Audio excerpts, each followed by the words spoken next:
Inside, you find yourself crushed against other confused, terrified people. Some are crying silently, others sit in shocked disbelief. A few veterans of the system stare ahead with empty eyes, already conserving energy for what's to come.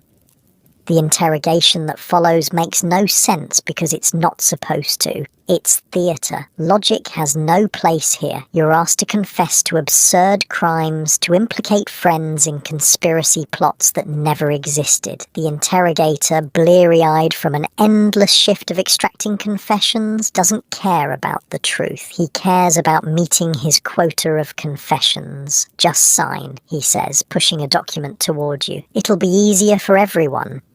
Some resist for days, weeks even, through sleep deprivation and beatings, but eventually nearly everyone signs. What choice is there? The system isn't designed to find truth, it's designed to feed the camps. After your trial, a 3-minute formality where your signed confession is read aloud, you're sentenced. 10 years is standard. 10 years of corrective labour for crimes you didn't commit. You want to laugh at the absurdity, but you're too exhausted to manage even that.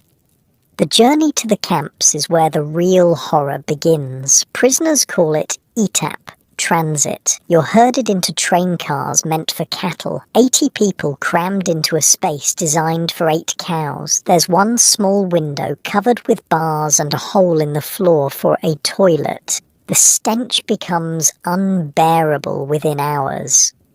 Make room for the living, a prisoner shouts when someone collapses. It's not cruelty, it's necessity. In this packed rail car, every square inch matters. The dead are pushed to the side, sometimes stacked in corners until the next stop. No one can afford to give them more space than that.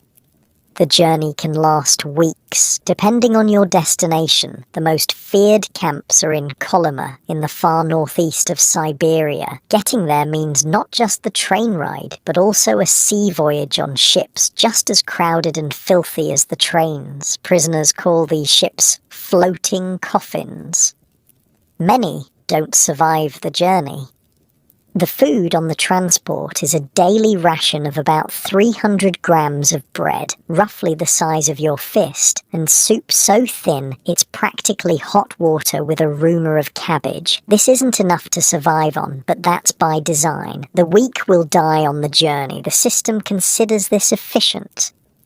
Water is often more precious than food. Sometimes the train stops and guards distribute water, sometimes they don't. Prisoners have been known to lick the condensation off the metal walls of the car. In winter, they eat snow passed through the small window. In summer, many die of dehydration. Sleep is nearly impossible standing up, but prisoners develop a system. They take turns sitting or lying down. They learn to sleep in 20-minute shifts, standing up, leaning against each other like fallen trees. Your muscles scream from the strain, but eventually exhaustion wins over discomfort. The guards check the cars at stops, sometimes pulling out the dead, sometimes not bothering. They don't see people, just cargo. One guard, barely 20 years old with a baby face, casually mentions to another that yesterday's train lost 43 pieces of cargo to the cold. Not people. Cargo. You drift in and out of consciousness, losing track of time. Days and nights blur together. The rhythm of the train becomes your heartbeat. The smell of unwashed bodies, excrement and fear becomes so constant you stop noticing it. Your world narrows to the next ration of bread, the next sip of water, the next chance to close your eyes. You learn to spot the signs of someone about to die. A certain vacant look in the eyes, lips pulled back from the teeth in a grimace, breathing that becomes shallow and irregular. When you see these signs, you move away if you can, not from cruelty, but because when they collapse, there will be a brief, violent scramble for their bread ration and their space. This is what the system has reduced you to in just a few weeks. One morning, or maybe it's afternoon, it's impossible to tell. The train finally stops. The doors slide open with a metallic shriek. The light is blinding after the darkness of the rail car. As your eyes adjust, you see it. Endless white, snow stretching to the horizon. Broken only by wooden watchtowers and barbed wire. The air is so cold it feels like knives in your lungs. "Welcome to your new home," a guard says with a smirk. "You'll be here until you die or your sentence ends." "Mostly they die," he adds to another guard, not bothering to lower his voice. "You've arrived at the edge of the world. This is no ordinary prison. This is the Gulag, a place designed to extract every last ounce of labor from your body before it fails. As you stumble down from the train on legs that barely remember how to walk, you realize with perfect clarity your old life is over. From now on, there is only survival. Not like your warm bed right now, with its soft blankets and comfortable mattress. Not like your safe, heated room where hunger is just a brief sensation before a full meal. The contrast between that comfort and the Gulag's harsh reality couldn't be more stark. The guards are shouting, organizing the new arrivals into lines, men to one side, women to the other. Those who can't stand are thrown onto sleds like firewood. They might be taken to the infirmary, or they might be headed straight to the mass graves that ring the camp. You don't know yet that the infirmary is often just a stop on the way to those same graves. What you do know with absolute certainty is that your survival depends on what happens in the next few hours. The coat that seemed warm enough in Moscow is laughably inadequate here, where temperatures routinely drop to 40 degrees. The shoes that were comfortable for city walking will cause frostbite within hours of working outside. Your new reality is beginning to take shape. Every prisoner around you is thinking the same thing. How do I survive this? What deals do I make? What skills can I trade? Who do I need to befriend or avoid? Because in the Gulag, these aren't just social questions. They're the difference between life and death. As you shuffle forward in line, a prisoner already in camp uniform whispers as he passes, "Whatever work they assign you, try to get transferred to the kitchen or the hospital. Those who work outside in winter don't last long. It's your first lesson in Gulag survival. There will be many more to come, each paid for in suffering, but for now you focus on putting one foot in front of the other, moving toward the processing center where your camp life officially begins." The wooden building ahead has smoke rising from its chimney. It looks almost cozy from a distance, which makes it all the more jarring when you get close enough to read the sign. Labor is a matter of honor, glory, courage, and heroism. Below it, scratched in smaller letters by some prisoner's desperate act of defiance, "Work to death. Welcome to the Soviet Gulag system. Your time starts now." The processing center is a flurry of dehumanizing efficiency. First comes the shaving. Every prisoner's head is shorn to the scalp, regardless of gender. The guards laugh as women sob, watching their hair fall to the floor. Men clench their jaws, trying to maintain some dignity. It's not just about hygiene or preventing lice, though the camps claim that's the reason. It's about stripping away identity. Next comes the disinfection, a shower with water so hot it scalds your skin, followed immediately by freezing cold. The shock of it makes people scream. Some older prisoners collapse from the sudden temperature change. No one helps them up. Then the uniforms. Not really uniforms at all, but a hodgepodge of whatever's available. Jackets with mismatched buttons or no buttons at all. Pants too long or too short. Boots that rarely match your foot size. Too large and they cause blisters that become infected. Too small and your toes freeze. Everything is worn, patched, and perpetually damp. Nothing is warm enough for the Siberian climate. "Name?" barks an administrator without looking up from his paperwork. "You answer," He writes something down, then assigns you a number. From now on, that's your identity. You'll answer to it, work under it, potentially die with it as your only epitaph. Your existence has been reduced to digits in a logbook. Profession? He asks next. This is crucial. Those with useful skills, doctors, engineers, cooks, might land slightly better positions. Those without skills will be sent to general labour, which has the highest mortality rate. Whether your answer helps or not, the final step is the same. You're assigned to a brigade, a work unit, and a barracks. Then you're shoved outside again, clutching your meagre belongings to find your new home among the identical wooden buildings stretching into the distance. The barracks is so overcrowded that bunks are stacked 3 high, with 2 or sometimes 3 prisoners sharing each one. There's no privacy, no space to call your own. The air is thick with the smell of unwashed bodies, the sickly sweet odour of infection, and the smoke from the small stove that does little to warm the vast space.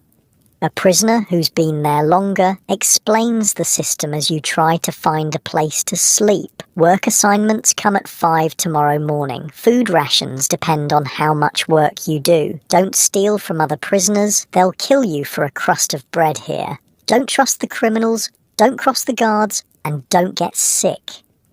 He pauses, seeing the overwhelmed look on your face. Then, unexpectedly, he offers a small kindness, the corner of his own sleeping space. First night's the hardest, he says. After that, you either learn to live with it, or you don't live long. As you lay your head down on the hard wooden bunk, you realise you haven't eaten since the train. Your stomach gnaws with hunger, but the kitchen is closed until morning. Around you, prisoners cough, cry out in their sleep, or speak in hushed tones. Someone is quietly reciting what sounds like poetry. Someone else is silently weeping.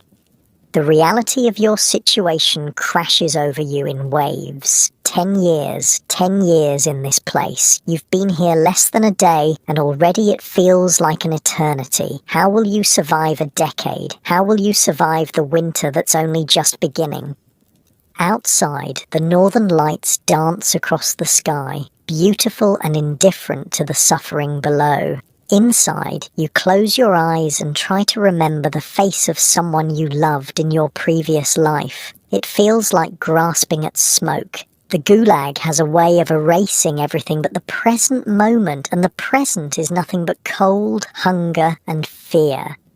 Tomorrow will bring your first day of work, your first test of whether you can adapt to this new reality. For now, exhaustion pulls you toward unconsciousness. Your last thought before sleep claims you is simple. I have to survive. Whatever it takes, I have to survive. From somewhere in the barracks, a prisoner begins to hum a folk song from home. Others join in silently, afraid to make too much noise but desperate for this small connection to the world outside. It's a moment of humanity in a place designed to destroy it. And right now, these brief moments are all that separate the living from the dead. Morning comes too soon, announced by a guard banging a metal rod against a rail. The sound cuts through your fitful sleep like a physical blow. Around you, prisoners jolt awake, already reaching for their boots. They move with practiced urgency. Being late for morning roll call is punishable by reduced rations or worse. Outside, in the pre-dawn darkness, your breath forms clouds in the frigid air. Stars still glitter overhead, obscenely beautiful against the bleakness of the camp. Guards walk the lines, counting prisoners as they shiver in formation. Some prisoners sway on their feet, weak from hunger or illness. If they fall, they're dragged away. Nobody asks where.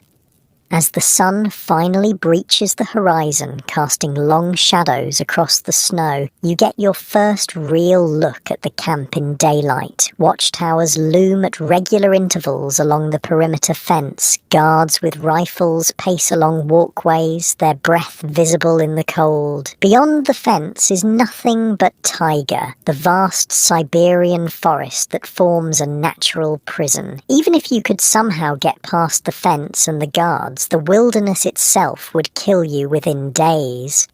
Today, announces the camp commander, a squat man with a face like folded dough. "We begin construction of the new railway spur. Quotas have been increased. Anyone failing to meet their quota will have their rations reduced." A collective tension runs through the assembled prisoners.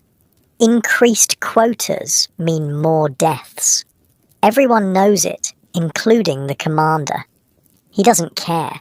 In fact, there's a certain efficiency to it. The weak die faster, saving the state the trouble of feeding them. As the prisoners disperse to their work assignments, an older man falls into step beside you. "First day, huh?" he asks quietly. "Stick with me if you can. I've been here 3 years. I know how to stay alive." You look at him with surprise and hope. 3 years is an eternity in this place. Maybe he really does know something about survival. "Name's Mikhail," he says, "former engineer from Leningrad. Got 10 years for telling a joke about Stalin's mustache at a dinner party. My host reported me the next morning." He laughs, a dry sound with no humour in it. "Some joke, eh? 10 years for 10 words. As you trudge toward the work site, Mikhail continues his impromptu orientation. Rule 1, conserve energy whenever possible. Never work harder than you have to. The guards want to see motion, not results. Look busy, move slowly, and save your strength. He demonstrates as you reach the work site, picking up a shovel and moving snow with deliberate, unhurried movements. It looks like he's working hard to an observer, but you can see how he's minimizing actual exertion. Rule 2, he continues between shovelfuls. Food is life. Never give up your ration. Never share unless you're getting something better in return. Eat every crumb, lick the bowl, and if you find food, hide it. The moment you start giving away food is the moment you start dying.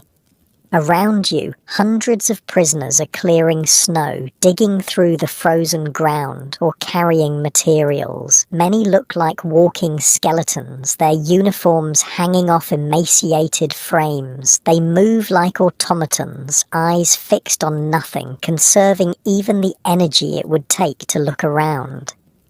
Rule 3, says Mikhail, nodding toward a group of rough-looking men who aren't working as hard as the others. Stay away from the criminals. The political prisoners, that's us. We're at the bottom of the hierarchy. The criminals run things among the prisoners. They steal, they hurt people, and the guards let them because it keeps us divided. You watch as a guard walks past the loafing criminals without comment, then stops to shout at an elderly man who's struggling with a wheelbarrow. The contrast is stark and deliberate. Divide and rule, the fundamental principle of the Gulag. Last rule, Mikhail says, his voice dropping even lower. Find something to live for. Family outside, God, revenge. Doesn't matter what. Just something to wake up for. The ones who die fastest are the ones who lose hope. You nod, trying to absorb all this information while also keeping your shovel moving. Already your hands are stiff with cold, and you've been working less than an hour. How will you last a full day? How will you last 10 years? Mikhail seems to read your thoughts. 1 day at a time, he says simply. That's all anyone does here. 1 hour, 1 minute, if that's all you can manage. Just keep breathing, keep moving, and don't think too far ahead. The morning crawls by in a haze of exhaustion and cold. By the time the lunch break is called, you can't feel your toes, and your hands are raw, despite the rags you've wrapped around them. The promised meal turns out to be a ladle of thin soup, mostly hot water with a few cabbage leaves and the occasional potato, and a small piece of bread. Mikhail shows you how to eat slowly, savouring each bite, making the meagre meal last. The bread is everything, he explains. The soup just keeps you warm for a while. The bread keeps you alive. Around you, other prisoners are employing various strategies. Some gulp their food immediately, desperate to quell the gnawing hunger. Others, like Mikhail, eat methodically, making it last. A few are making trades, a portion of soup for a bit more bread, a cigarette for an extra potato. My wife and daughter are still in Leningrad, Mikhail says suddenly. I think about them every day. That's my reason. What's yours? You consider the question as you chew your last bit of bread. What is worth surviving for in this frozen hell? The answer will be different for everyone, but finding it is the difference between life and death in the camps. As the whistle blows, signalling the end of the brief lunch break, Mikhail stands with a grimace of pain. Back to work, he says. Remember what I told you. Move like you're working hard, but save your strength. We've got 8 more hours before dinner, and that's when the real cold sets in. You follow him back to the work site, mimicking his deliberate movements. Already you're learning the choreography of survival, the dance between doing enough to avoid punishment and conserving enough energy to stay alive. It's a delicate balance, one that every prisoner must master or perish. The afternoon stretches endlessly, the sun already beginning its early winter descent. Your muscles scream with fatigue, and hunger has settled into a constant companion in your gut. But you keep moving, keep breathing, one shovelful at a time, 1 minute at a time. Mikhail works nearby, occasionally catching your eye with a nod of encouragement. Around you, other prisoners have noticed your connection to the veteran, which offers a small measure of protection. Not much, but in the Gulag, every advantage matters. As darkness falls, the temperature plummets further. The guards grow more irritable, shouting and occasionally striking prisoners who slow down. Everyone is eager to finish, to return to the relative shelter of the barracks, but the quota must be met, or everyone suffers. Put your hands in your armpits when the guards aren't looking, Mikhail advises during a brief pause. Frostbite will kill you faster than hunger. If your fingers go numb, you can't work. If you can't work, you don't eat. Simple as that. You do as he suggests, the small warmth, a momentary relief. It's hardly comfortable in your cozy bed, but it's survival, and for now that's enough. Finally, the day's work is deemed complete. The exhausted prisoners trudge back toward the camp, a dark line of figures against the snow. Behind you, the day's progress on the railway spur is barely visible, a shallow trench carved from the frozen earth, a few meters of track laid. Tomorrow, you'll do it all again, and the next day, and the next, until the railway is built, or you're buried alongside it.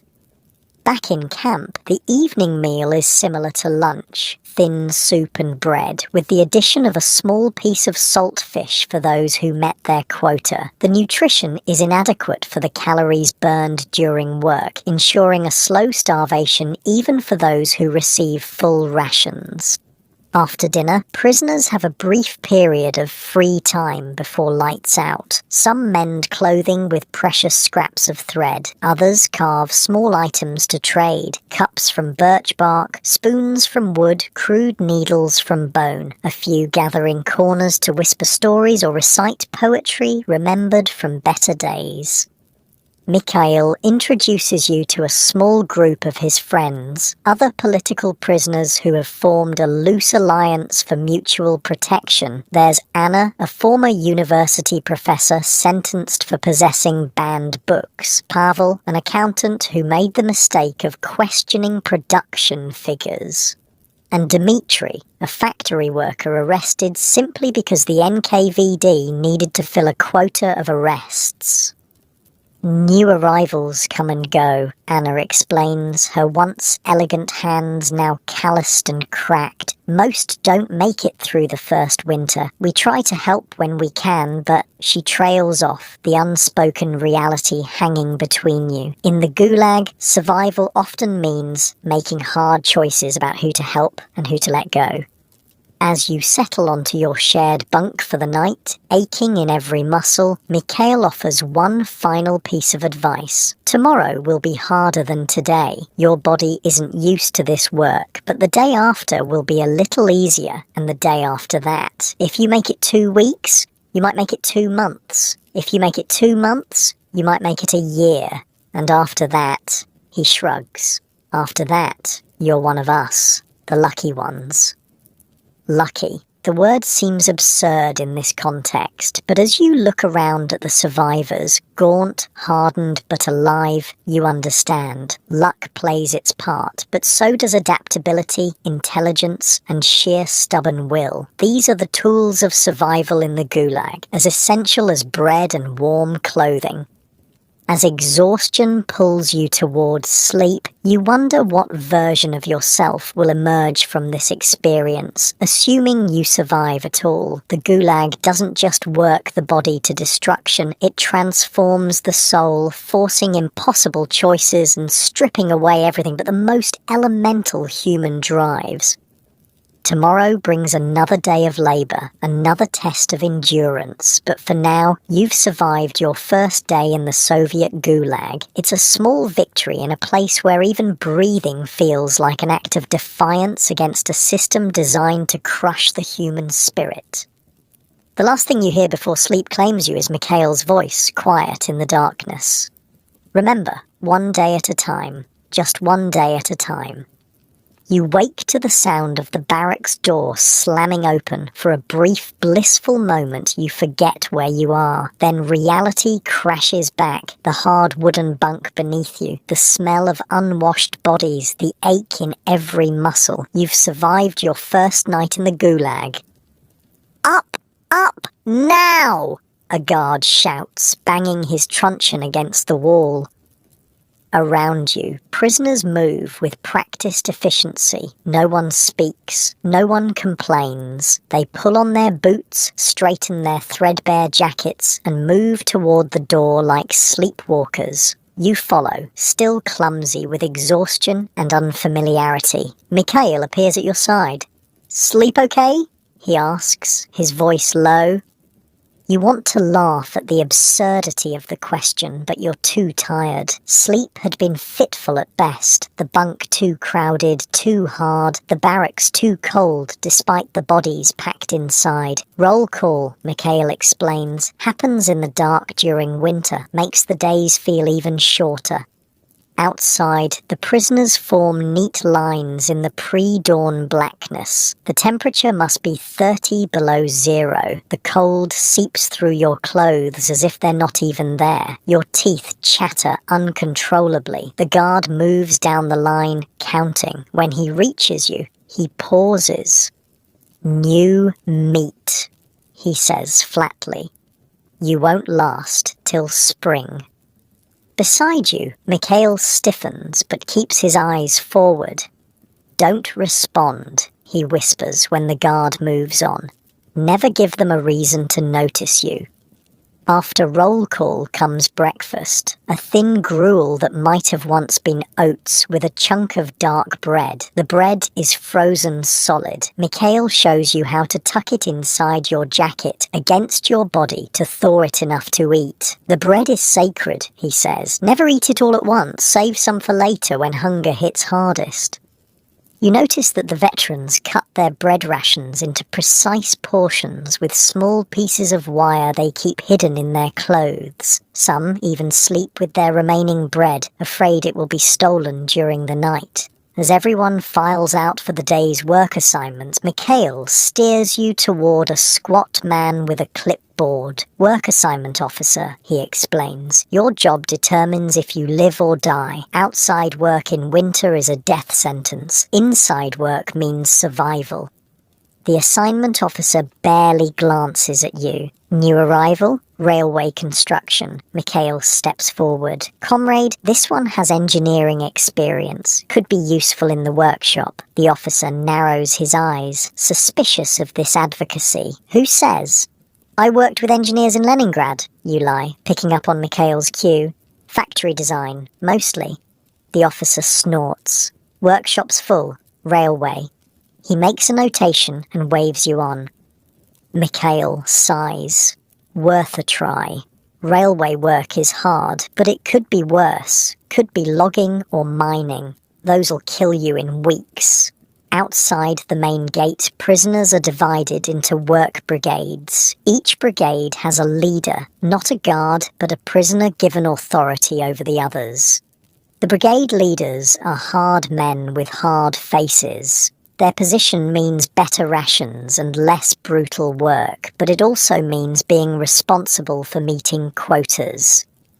Our brigade leader is Stepan, Mikhail says, nodding toward a tall, gaunt man with a scar running from temple to jaw. Former Red Army officer, tough but fair, won't sacrifice you to save himself, which is rare enough. Stepan is assigning tools, shovels, pickaxes, spades. The tools are precious commodities, counted carefully at the beginning and end of each day. Losing a tool means punishment for the entire brigade.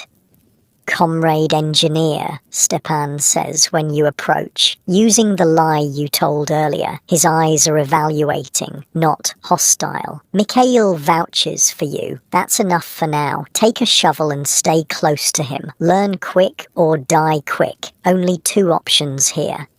As your brigade marches to the work site, Mikhail continues your education. Camp runs on a hierarchy, he explains. Guards at the top, obviously. Then the trustees, prisoners who work for the administration. Below them, the criminals, the common thieves and murderers. We're at the bottom, the politicals. Politicals? Anyone arrested for a political crime, speaking against Stalin, showing up late to work too many times, having relatives abroad, being too educated, basically everyone who isn't a real criminal. The work site is a frozen hell. The railway spur being built extends from the main camp into the wilderness. Today's task is clearing snow and ice from yesterday's work, then continuing to dig the railbed through the frozen ground. Your shovel clangs against the ice-hard earth, sending painful vibrations up your arms. Within minutes, your hands are numb despite the rags wrapped around them. Your breath forms ice crystals in your nose with each exhalation. Nearby, a prisoner who looks even more skeletal than the others suddenly drops his shovel and clutches his chest. He crumples to the ground without a sound. 2 guards walk over casually, discuss something between themselves, then drag the man away by his feet, leaving a dark trail in the snow. Heart attack, Mikhail says flatly. Common enough. Body can't handle the strain and the cold together. They're not taking him to the infirmary? Mikhail gives you a look of pity. He's dead. They're taking him to the morgue pit. In winter, they don't even bury the bodies until spring thaw. Just stack them like firewood. You stare after the guards, watching as they disappear around a bend with the dead man. It seems impossible that death could be treated so casually. But in the Gulag, you're learning death is the most common occurrence of all.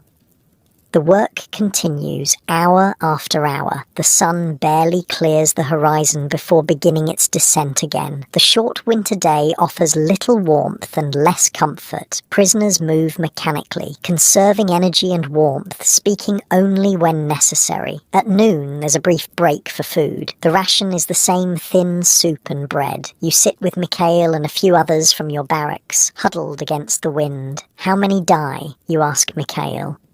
He shrugs. Winter takes the most. Maybe 1 in 10 prisoners each winter, more in bad years. Summer brings different killers. Dysentery, tuberculosis. The weak die first, but even the strong don't last long without luck. A prisoner you don't recognize sits down nearby. A heavy-set man with a gold tooth that glints when he smiles. Unlike most prisoners, he looks well fed. His jacket is in better condition, and he's wearing mittens instead of rags on his hands. "Oh, who's that?" you whisper to Mikhail. "Verona, criminal prisoner, food distributor at the kitchen." Mikhail's voice drops even lower. Be careful around him. He trades food for favors, but his protection costs more than most can pay. As if hearing his name, Verona looks over and grins. "Fresh meat," he says, nodding at you. "When you're tired of starving, come see me. I can help for a price." Before you can respond, Mikhail cuts in. "He's with us, Verona, engineering brigade." Verona's grin doesn't falter, but his eyes harden slightly. Everyone needs friends in this place, engineer. Remember that when your political friends can't help you. He stands, brushing snow from his pants with well-fed nonchalance. What did he mean by that, you ask, when Verona is out of earshot? Criminals run their own system in here, Anna explains from across the circle. They steal, they trade, they control what little comfort exists. The guards let them because it keeps us divided. Criminals hate politicals. They think we're soft, educated fools. But not all criminals are like Verona, adds Pavel. Some are just ordinary people who stole bread to feed their families. The real Vori, the professional criminals, they're the dangerous ones. Or Vori v Zakone, Mikhail explains. Thieves in law. They have their own code, their own laws. They never cooperate with camp authorities, never work if they can avoid it. They steal and extort to survive. The whistle blows, ending the lunch break. As you stand to return to work, you notice Verona watching you from across the yard, his gold tooth catching the weak winter sunlight as he smiles. The afternoon drags on endlessly. Your muscles scream with exhaustion, but stopping means freezing, so you keep moving. The numbing cold has one mercy. After a while, you stop feeling the pain in your hands and feet. Mikhail warns this is dangerous, a sign of frostbite setting in. Wiggle your fingers and toes whenever you can, he advises. Frostbite will get you sent to the infirmary, and many who go there never return. As the weak winter sun begins to set, the guards call for the day's production to be measured. The brigade has fallen short of its quota, the frozen ground too hard, the workers too weak to make sufficient progress. Stepan, the brigade leader, argues briefly with the guard in charge, pointing to the rock-hard ground, the inadequate tools. The guard is unmoved. He makes a notation in his book that will mean reduced rations for everyone in the brigade. The march back to camp is silent, heavy with exhaustion and the knowledge of hunger to come. At the gate, guards count the prisoners and inspect them for contraband, anything from the work site that might be fashioned into a weapon or tool for escape. An older prisoner ahead of you is found with a small piece of wire hidden in his boot. The guards pull him aside for punishment. No one looks, no one speaks. There's nothing to be done. Back in the barracks, prisoners engage in the evening rituals of survival. Some examine their feet and hands for frostbite, others mend tears in their clothing with crude needles made from fish bones. A few gather in small groups to share whispered conversations. Precious moments of humanity in an inhumane place. You collapse onto your bunk, every muscle quivering with fatigue. Mikhail sits beside you, offering a small bundle wrapped in a scrap of cloth. Here, he says, extra bread, just for tonight. Tomorrow, you're on your own. The gesture brings unexpected tears to your eyes. In this place where selfishness is survival, kindness is almost shocking. Why help me, you ask? Mikhail is quiet for a moment. I had help when I first arrived. Man named Yuri taught me what I'm teaching you. He died last winter. Pneumonia. He shrugs. Besides, more hands make lighter work. Brigade needs strong workers to meet quota. You understand the practicality beneath the kindness. Nothing in the Gulag is purely altruistic. Survival depends on calculation as much as compassion. As you eat the gifted bread slowly, savouring each crumb, Anna joins you and Mikhail. Her face is drawn with exhaustion, but her eyes remain alert. I've been thinking, she says quietly. The new one needs proper mittens. The hospital has a mending room. I know someone there who might trade. Mikhail nods. What's the cost? Half a bread ration. It's an enormous price, half a day's nutrition, but you understand now that frostbitten hands mean death as surely as starvation, just more slowly. I can pay, you say, though the thought of giving up food already makes your stomach clench. Anna shakes her head. Not your bread. Mine. But you'll owe me. She gives you a tired smile. Nothing comes free here. Remember that. This is your introduction to the complex economy of the Gulag. Everything has value. Food, clothing, tools, medicine, even knowledge. Prisoners trade what little they have to fill their most desperate needs. A broken spoon might be worth a few puffs on a cigarette.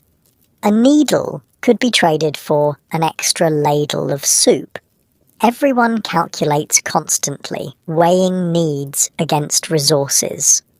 Your first rule of trading, Mikhail advises, seeing your interest. Never show desperation. Second rule, never trade all of anything. Keep something back. You never know when you'll need it. The barracks door opens, admitting a gust of frigid air and a prisoner you haven't seen before.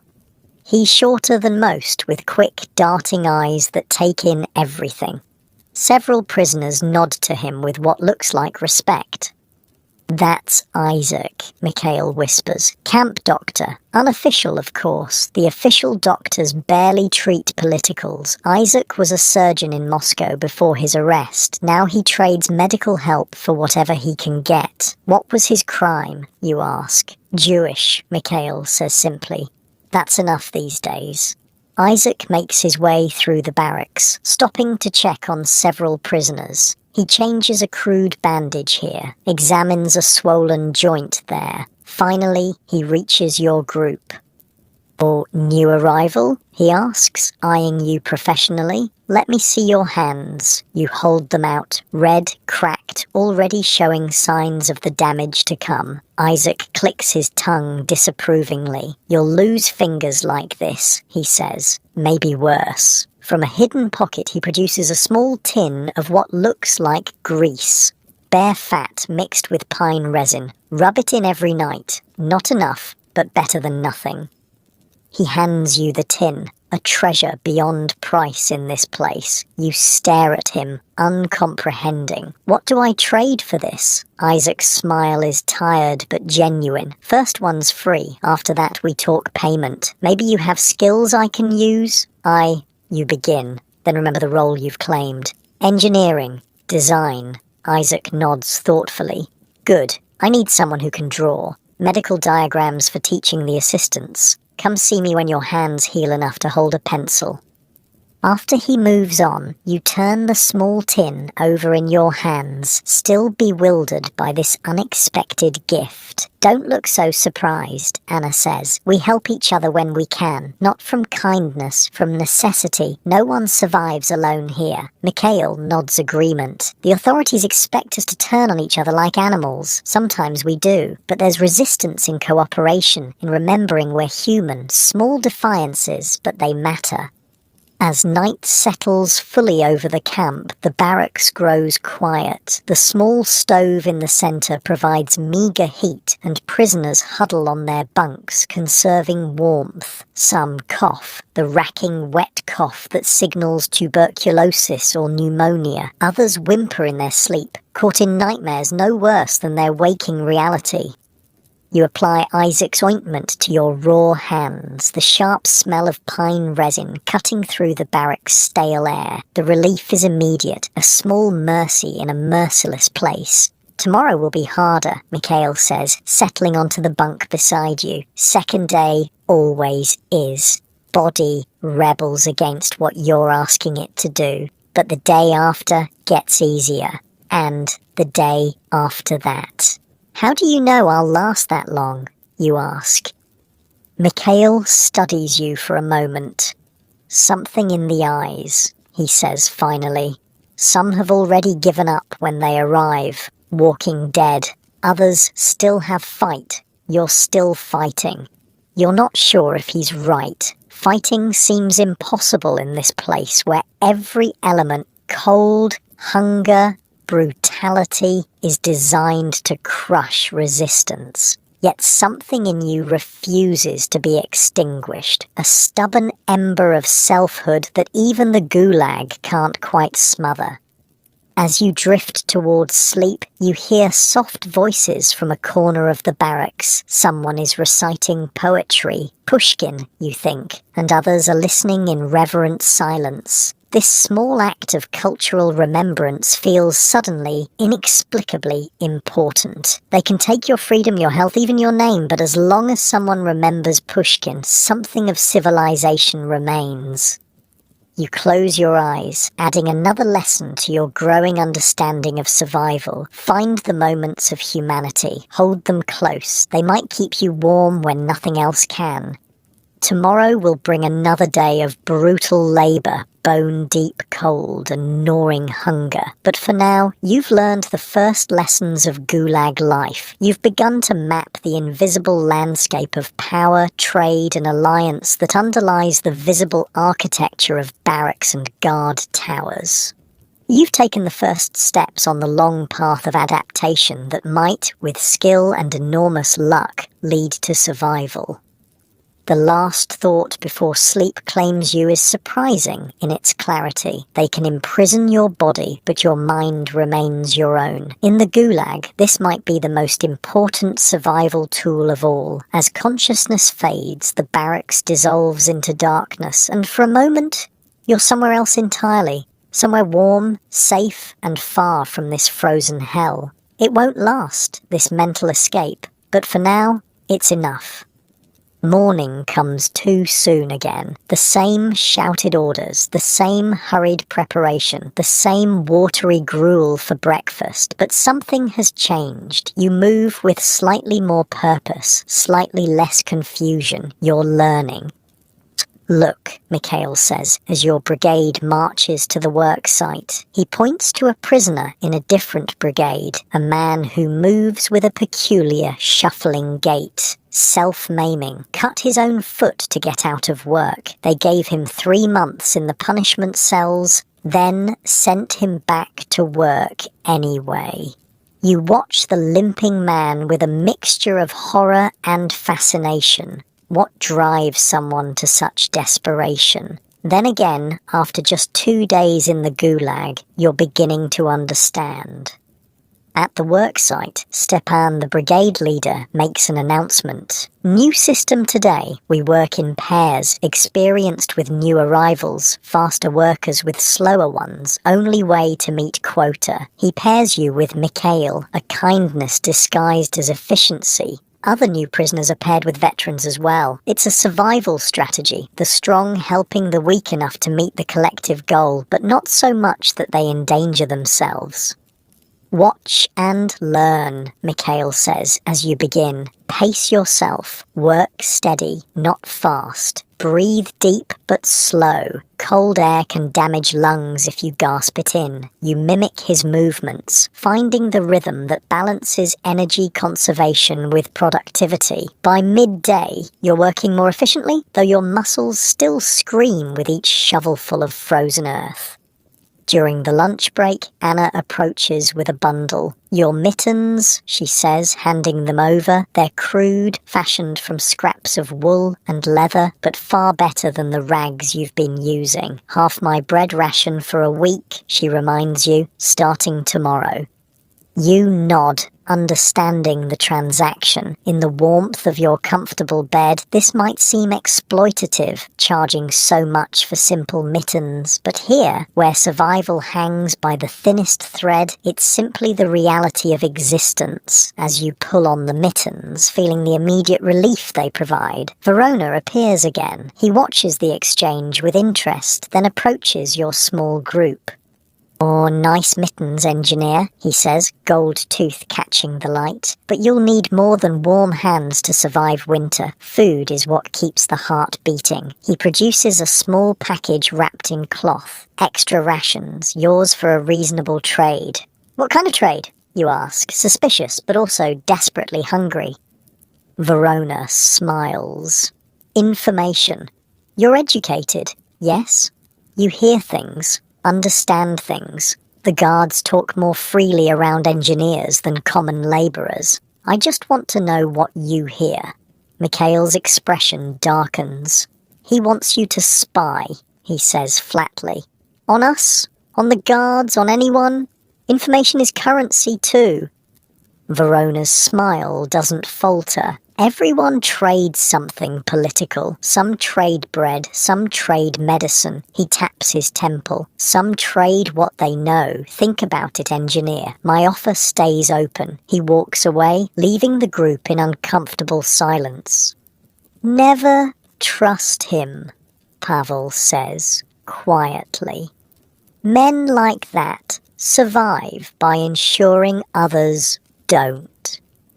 You nod, but the encounter leaves you unsettled. Verona represents another facet of Gulag life, the constant temptation to betray others for personal gain. In a place where death hovers so near, morality becomes fluid, situational. What wouldn't you do to survive one more day, one more week?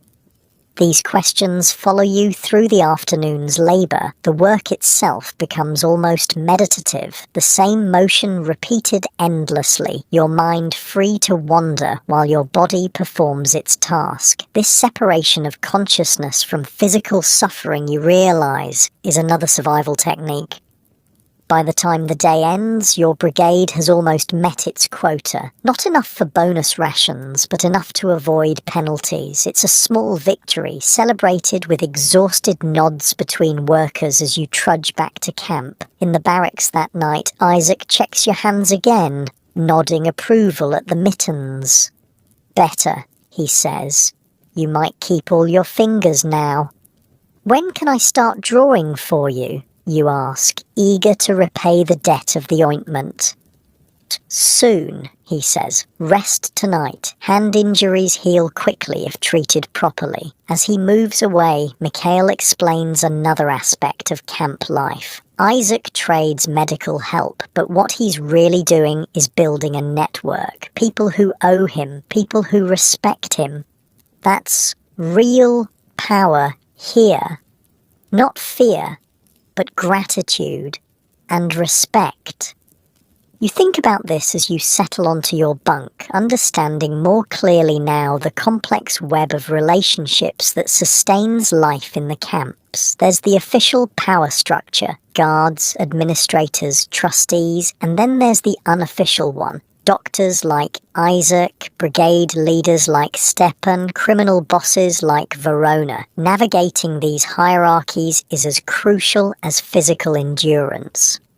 Anna sits nearby, mending a tear in her jacket with meticulous care. Do you have family outside? She asks suddenly. The question catches you off guard. Talk of the outside world is both precious and painful. Yes, you say after a moment. A sister in Kiev, parents in Moscow.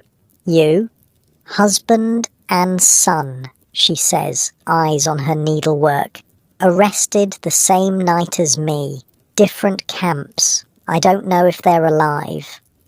The simple statement lands like a physical blow. So many families shattered, so many connections severed. The Gulag doesn't just imprison individuals, it dismembers entire social networks, leaving isolation in its wake. I was a literature professor, Anna continues, specialized in foreign poetry.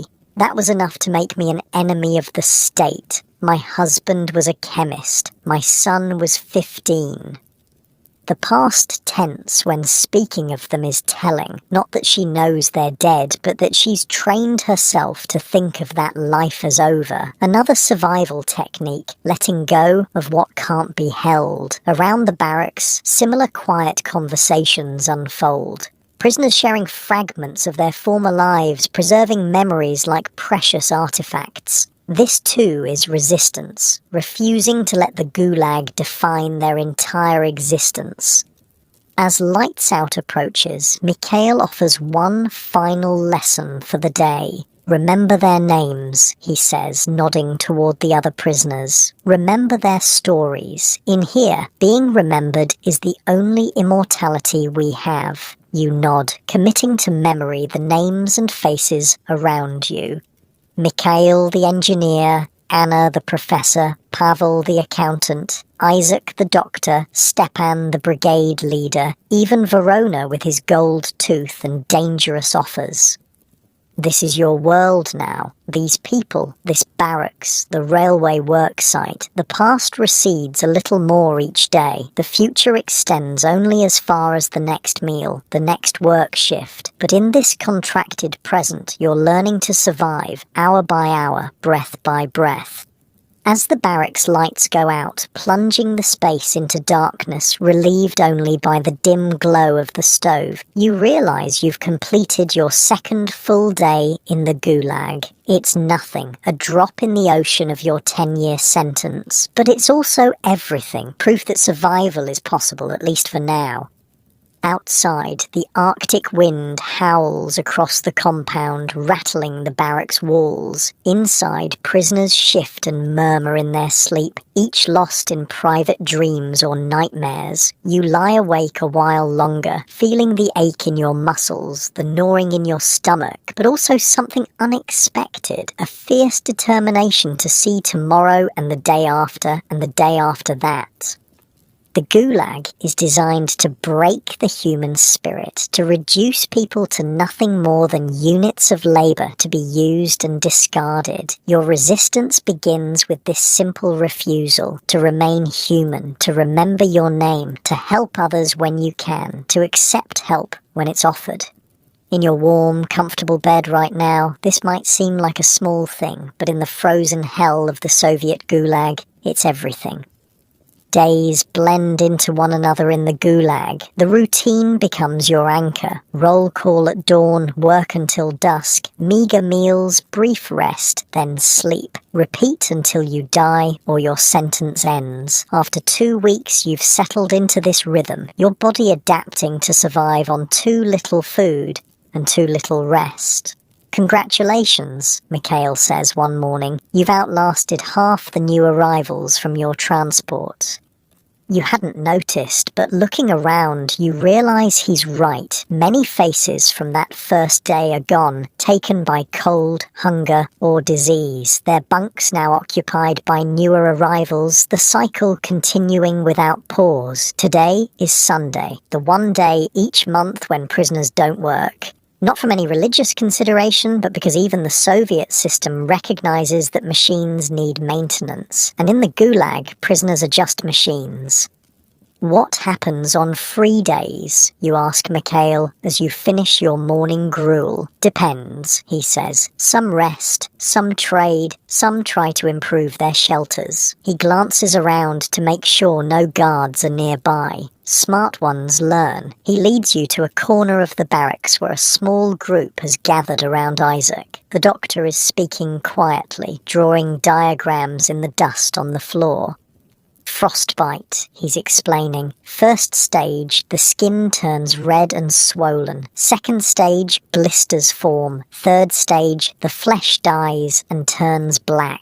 He erases his drawing with a sweep of his hand. Prevention is everything. Keep extremities warm, keep moving, don't let sweat freeze against your skin.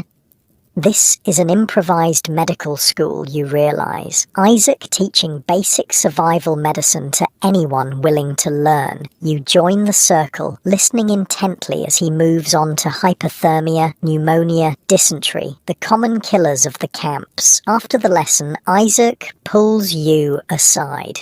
Your hands are better, he says. Ready to help with some drawings?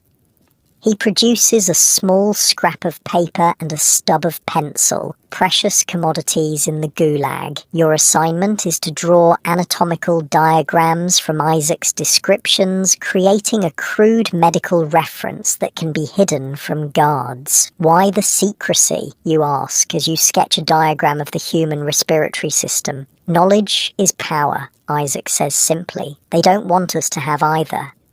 Across the barracks, other groups have formed. Anna leads one, teaching French to 3 younger prisoners. Pavel has organised what appears to be a chess game, except there's no board or pieces. The players call out moves and track positions entirely in their heads. The University of the Excluded, Mikhail calls it with grim humour. Best education in the Soviet Union if you survive the entrance exam.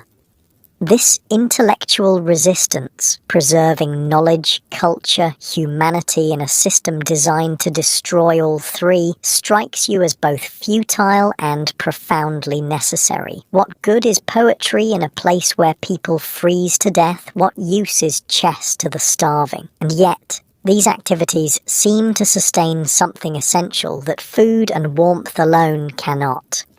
Your drawing session is interrupted by a commotion at the barracks door. 2 guards enter, followed by a civilian in a better quality coat, an administrator from the camp headquarters. "Attention," the senior guard shouts. "Camp inspector?" Prisoners scramble to stand at attention beside their bunks, hiding any contraband or evidence of unauthorized activities. Isaac's medical papers disappear into secret pockets. Anna's French lesson transforms instantly into a group mending session, needles appearing from nowhere. The inspector moves through the barracks, making a show of checking conditions. He pokes at the stove, frowns at the thin blankets, makes notes on a clipboard. It's all theatre. Everyone knows conditions won't improve, no matter what he writes. When he reaches your section, he pauses, noticing the pencil you weren't quick enough to hide. "What's this?" he demands. Before you can respond, Mikhail steps forward. "Work requisition, Citizen Inspector, for the railway project. I was just explaining to the new arrival how to properly complete the forms." The inspector looks skeptical, but continues his rounds without pressing the issue. After he leaves, the barracks exhales collectively. "Always the same," Stepan says from his bunk. "They come, they see, they write reports nobody reads. Nothing changes." "Or something changed last inspection," Pavel counters. "They took away our Sunday meal, said it was wasteful to feed non-working prisoners the same as working ones. This revelation is chilling. You haven't eaten since last night's dinner and won't eat again until tomorrow's breakfast." A full 24 hours without food, your body already operating on minimal calories.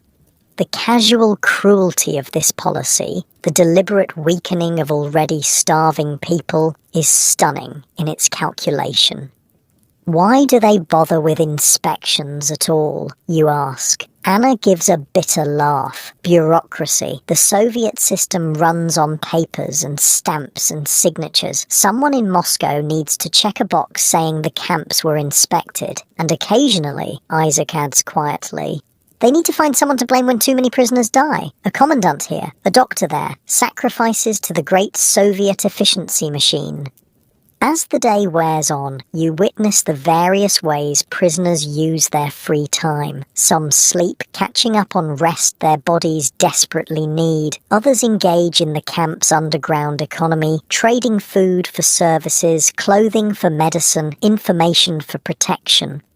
Verona holds court near the barracks door, presiding over his informal marketplace. You watch as a thin prisoner approaches him, offering what appears to be a handmade comb carved from wood. Verona examines it, nods, and passes over a small package. Extra food, most likely. Another prisoner trades what looks like a letter, presumably to be smuggled out of camp through Verona's connections, for a pair of foot wrappings.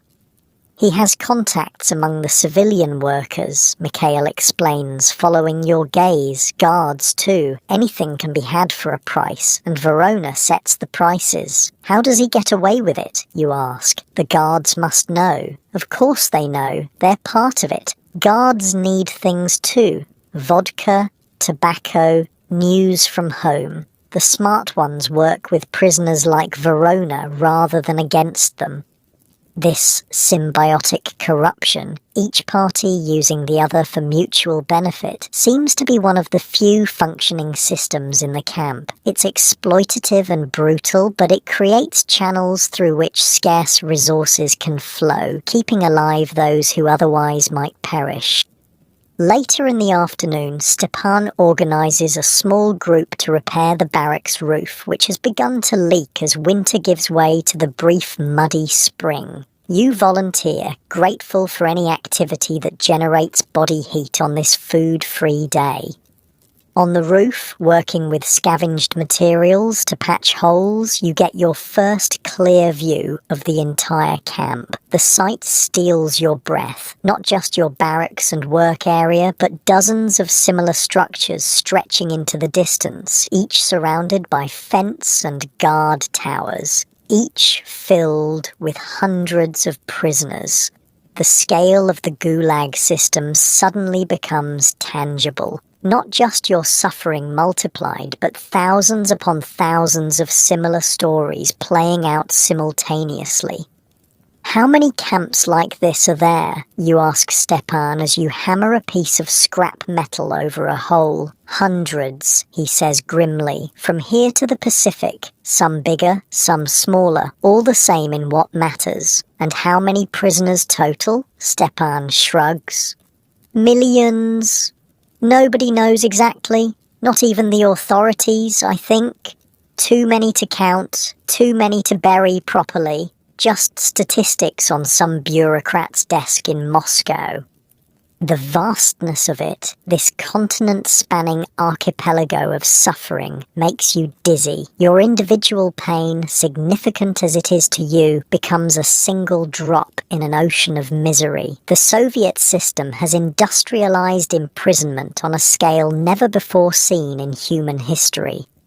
Back in the barracks, hunger gnaws at you with increasing intensity. By evening, many prisoners have retreated to their bunks, conserving energy, trying to sleep through the pangs. Others sit in small groups, distracting themselves with quiet conversation. The hunger gets worse before it gets better, Mikhail advises. Your body is still fighting, still expecting regular meals. Eventually it surrenders, accepts the new normal. How long does that take, you ask? For months, he says, and it never completely goes away, but the sharp edge dulls. You learn to live with it like pain from an old wound. Anna joins your conversation, her face drawn with hunger but her eyes still alert. The mind can overcome the body's demands, she says. That's what they don't understand about us, the political prisoners. We've already sacrificed comfort for principle. We know how to deny ourselves. This stoicism, this elevation of mental discipline over physical need, seems to be another dividing line between the political prisoners and the criminals. The criminals fight, steal, and scheme for immediate gratification. The politicals endure, sharing when possible, maintaining dignity even in degradation. As night falls, bringing with it the bitter cold that seeps through the barracks' walls, Isaac organizes what can only be described as a cultural evening. In hushed tones, prisoners recite poetry from memory. Pushkin, Lermontov, even forbidden writers like Akhmetova and Mandel Stam. Others tell folk tales or sing songs so quietly they're almost whispered. In the old days, they'd shoot you for this, Mikhail says. Unauthorized gathering, counter-revolutionary content. Now they just extend your sentence if they catch you. Progress, Soviet style. Despite the risk, the shared words create a fragile bubble of normality, a temporary escape from the Gulag's grinding reality. You find yourself transported, however briefly, to a world of beauty and meaning beyond the camp fences. One prisoner, a former actor from Moscow named Leonid, performs a monologue from Chekhov with such power that tears glisten in the eyes of his audience. For a few precious minutes, the barracks is transformed into a theatre, the filthy bunks into velvet seats, the audience of slaves into free citizens engaged in culture. They can take everything else, Anna whispers, as Leonid takes a mock bow to silent applause, but they cannot take what we carry in our minds. This, you realize, is another form of resistance, preserving not just knowledge but art, not just survival techniques but the very essence of civilization, in a system designed to reduce humans to their most basic animal functions: working, eating, defecating, sleeping. Maintaining connection to art and beauty becomes revolutionary. As the improvised performances conclude and prisoners settle for sleep, Mikhail offers another observation. Notice who participated tonight. All politicals, no criminals. They think we're soft, but we outlast them in the end. They fight the camp with their fists. We fight it with our minds. That night, despite your empty stomach, you sleep more soundly than usual, your dreams filled with poetry and theatre, rather than the usual nightmares of freezing and falling. The human mind's capacity for adaptation, for finding moments of transcendence in the depths of hell, continues to astonish you. Morning brings a return to routine, roll call, breakfast. Never enough but ambrosia to your starved body. Then the march to the work site. Spring is accelerating, the snow melting to reveal the muddy ground beneath. This creates new challenges. Tools stick in the mud, boots become sodden. The work of railway building grows messier, though no less exhausting. Careful of your feet, Isaac warns as the brigade prepares for the day's labour. Wet boots mean blisters. Blisters mean infection. Infection means amputation or death. In the Gulag's medical hierarchy, prevention is everything. Once disease or injury takes hold, treatment options are limited to non-existent. The camp infirmary is understaffed, undersupplied, and often staffed by prisoners with minimal medical training. Many who enter never leave. Today's work is laying railroad ties along the newly dug track bed. The ties are massive logs requiring 4 prisoners to lift each one. The labour is backbreaking and the mud makes each step treacherous. Midway through the morning, a prisoner in your brigade, an older man named Grigory, slips while carrying his end of a tie. The massive log crashes down, pinning his leg. The sound of breaking bone is audible even over his scream. Guards approach casually, assessing the situation with clinical detachment. After a brief discussion, they order other prisoners to lift the tie and drag Grigory to the side of the work area. Back to work, the senior guard orders. Quota doesn't change because of one accident. You stare at Grigory, who lies white-faced and sweating in the mud, his leg bent at an unnatural angle. Someone should help him, you whisper to Mikhail. There's nothing to be done, he responds, though the pain in his eyes belies his matter-of-fact tone. No doctor will come here. If he's lucky, they'll take him to the infirmary at the end of the day. And if he's not lucky, Mikhail doesn't answer, but his silence is answer enough. Some accidents are death sentences, slow or quick, depending on the severity and the whims of the guards. The work continues, but the mood has darkened. Every prisoner knows they could be next. One slip, one moment of weakness or inattention, and they too could be lying in the mud, waiting for help that might never come. At lunch break, Isaac breaks the unwritten rule about staying with your own brigade. He crosses to where Grigory lies and kneels beside him, examining the injury with gentle hands. A guard starts to approach, baton raised, but Stepan intercepts him. Citizen guard, he says respectfully. If the prisoner dies, that's one less worker for the railway. If the doctor can help him work again, the state benefits. The guard considers this logic, then shrugs and turns away. Practical considerations trump arbitrary rules, at least this time. You watch as Isaac constructs a crude splint from branches and strips of cloth torn from Grigory's own shirt. The improvised first aid won't heal the broken bone, but it might prevent further damage, might give Grigory some chance of eventual recovery. Will he survive? You ask Mikhail. Depends, he says. If the bone heals clean, if infection doesn't set in, if he's given light duties until he can walk again, maybe, but that's a lot of ifs. This is the capricious reality of Gulag medicine, survival depending not on the quality of care, but on a cascade of unlikely circumstances. The system isn't designed to heal, but to extract maximum labor before death. Medical intervention is just another form of maintenance, like repairing a broken tool. The afternoon's work proceeds under a leaden sky that eventually opens to a cold, steady rain. Soon everyone is soaked to the skin, shivering as they struggle with the increasingly heavy ties. Mud sucks at your boots with every step, making each movement an exercise in exhaustion. By the time the workday ends, you're chilled to the bone, your clothes sodden, your hands raw despite the mittens Anna traded for. The march back to camp seems endless, each step requiring conscious effort as your body rebels against the continued demands placed upon it. In the barracks, prisoners create a makeshift drying system, ropes strung from the ceiling beams where wet clothes can be hung near the stove. The limited space means taking turns, the most desperate cases going first. Strip everything, Mikhail advises. Wrap in your blanket while your clothes dry. Wet fabric against skin will kill you faster than bullets. You follow his instructions, huddling under your thin blanket while your clothes steam near the stove. Around you, others do the same, the barracks filled with shivering, semi-naked figures wrapped in grey blankets like ghosts. Isaac moves among the worst cases, checking for hypothermia and frostbite. Keep moving your fingers and toes, he instructs. Rub your limbs to stimulate circulation. Share body heat if necessary. This last directive leads to the oddly intimate sight of prisoners, huddled in pairs or threes, under shared blankets, preserving precious body heat without regard for normal social boundaries.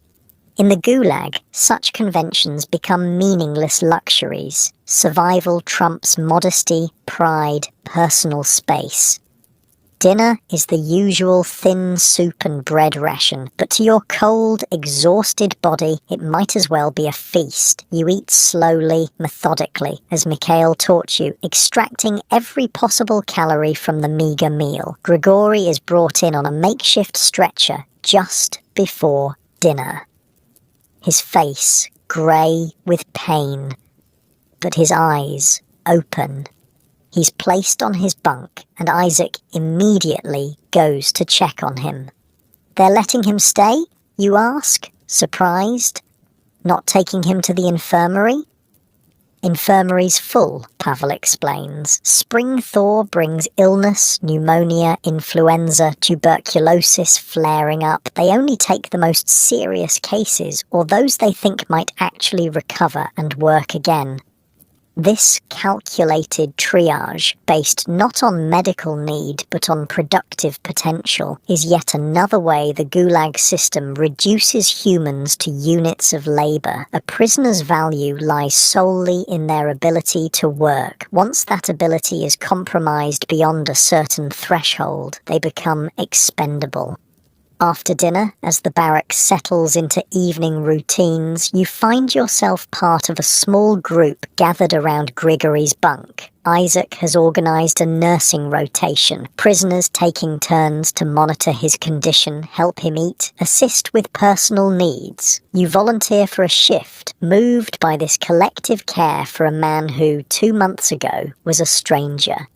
Why do we help each other, you ask Anna as you watch Isaac change Grigory's splint. In a place where selfishness means survival, why risk our own strength? She considers the question carefully, because to do otherwise would make us what they believe we are: animals, slaves, things. By helping each other, we prove them wrong. It's not just kindness, it's defiance. This perspective, reframing mutual aid as resistance rather than weakness, helps you understand the complex moral calculus of the Gulag. Prisoners make daily choices between self-preservation and solidarity, between immediate survival and maintaining the humanity that makes survival meaningful. As night falls and the barracks lights dim, you find yourself thinking about Grigory, about Isaac's improvised medical practice, about the poetry recitations and chess games played in heads. The Soviet system has created the Gulag to break human beings, to extract their labor and discard the remains. Yet within this machinery of dehumanization, prisoners continue to assert their humanity in 100 small ways. This too is survival, not just of the body, but of the soul. And as you drift towards sleep, your clothes now dry and warm against your skin, you wonder which is more important in the end. The last sound you hear before sleep claims you is Mikhail's voice, speaking quietly to another prisoner. Remember, we outlast them, not by being stronger, but by remembering who we are. In your comfortable bed right now, warm and well-fed, such words might seem merely inspirational, but in the frozen hell of the Gulag, they are a lifeline, a thread of meaning in a meaningless place, and sometimes that thread is all that stands between life and death. Spring in the Gulag brings its own particular miseries. The melting snow turns the entire camp into a sea of mud that sucks at your boots and makes every step a struggle. The barracks roof leaks constantly, forcing prisoners to rearrange bunks to avoid the worst drips. Pneumonia spreads through the crowded living quarters like wildfire. But spring also brings something unexpected, a shift in the camp's atmosphere. The slightly longer days and marginally warmer temperatures create a subtle change in everyone's outlook. Prisoners move with a bit more energy. Guards seem fractionally less brutal. The iron grip of winter loosens just enough to remember there are seasons beyond endless cold. Oh, spring is dangerous, Mikhail warns one morning as your brigade marches to work through ankle-deep mud, gives people ideas, makes them think about outside, about escape. You've been in the Gulag nearly 3 months now, long enough to understand the rules, both written and unwritten, long enough to have settled into the complex social ecosystem, long enough to have witnessed both terrible cruelty and surprising kindness. Has anyone ever successfully escaped, you ask? Mikhail glances around to ensure no guards are within earshot. A few, not many. Those who try usually die in the taiga. Exposure, starvation, wild animals. The ones who make it past that get caught at checkpoints or train stations. Papers are impossible to forge properly. But some make it? Some, he concedes. The ones with connections outside, the ones with skills, hunting, navigation, the ones willing to do anything to survive.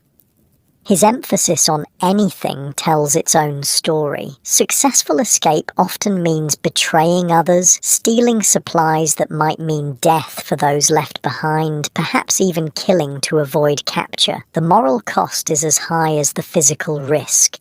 At the worksite, your brigade has a new assignment, loading cut timber onto rail cars. It's a change from the endless digging of winter, but no less exhausting. Each log must be carried by 2 or 4 prisoners, depending on its size, from the cutting area to the waiting cars.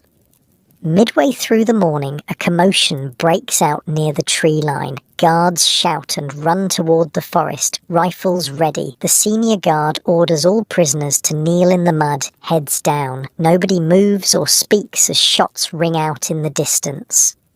After 20 minutes, the guards return, dragging a body between them. It's a prisoner you don't recognize. Young, maybe 25, his face a mask of blood from a bullet wound to the head. They drop him in front of the kneeling prisoners like a hunting trophy. This one thought spring meant freedom, the senior guard announces. Let his mistake educate you all. The guards leave the body there all day, through lunch, through the afternoon work shift, as a warning. No one is allowed to cover it or move it. The dead man's open eyes stare at the sky while prisoners work around him, avoiding looking directly at the corpse but unable to ignore its presence. Who was he? You whisper to Stepan when the guards are far enough away. New arrival. Estonian, I think. First-timer. They never last. His voice is flat, emotionless, but his eyes hold a combination of pity and resignation. This brutal object lesson, the casual murder and deliberate display, is typical of how the Gulag system operates. Fear is a tool wielded as deliberately as any truncheon or rifle. The psychological torture of working alongside a dead comrade serves the same purpose as the physical torture of interrogation, to break resistance, to enforce compliance. By the time your brigade returns to camp that evening, the story of the escaped prisoner has spread throughout the compound. Details vary with each telling. He had a map, he had outside help, he made it 10 kilometers before being caught, he never made it past the tree line. The truth is less important than the symbol. One more failed attempt, one more warning.